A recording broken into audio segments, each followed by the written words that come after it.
India's most preferred retirement community, Ananya's Nana Nani Home, Coimbatore, a paradise for senior citizens.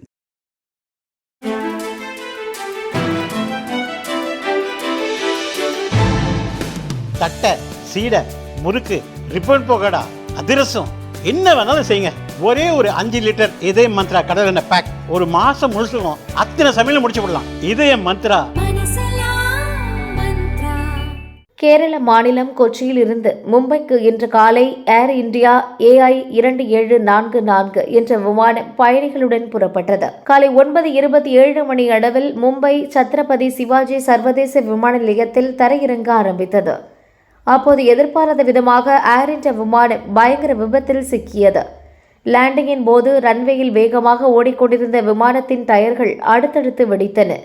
3 டயர்களும் வெடித்து விமானம் தடம் புரண்டது. ரன்வேயை விட்டு விலகி புல்தரைக்குள் புகுந்தது.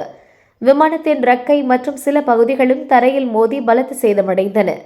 விமானத்தின் ஒரு பக்க இன்ஜினும் கடும் சேதமடைந்தது. சம்பவம் நடந்தபோது உள்ளே இருந்த பயணிகள் உயிர் பயத்தில் அலறினர். நல்ல வேளையாக விமானம் தீப்பிடிப்பது போன்ற வேறு எந்த விபரீதமும் நடக்கவில்லை.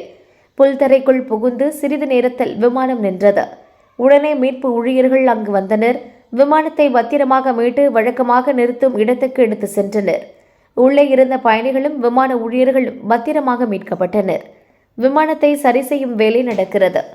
இதற்கிடையே விமானத்தின் ரெக்கை, இன்ஜின் பகுதிகள் சேதமடைந்தது தொடர்பான போட்டோக்கள் வெளியாகின.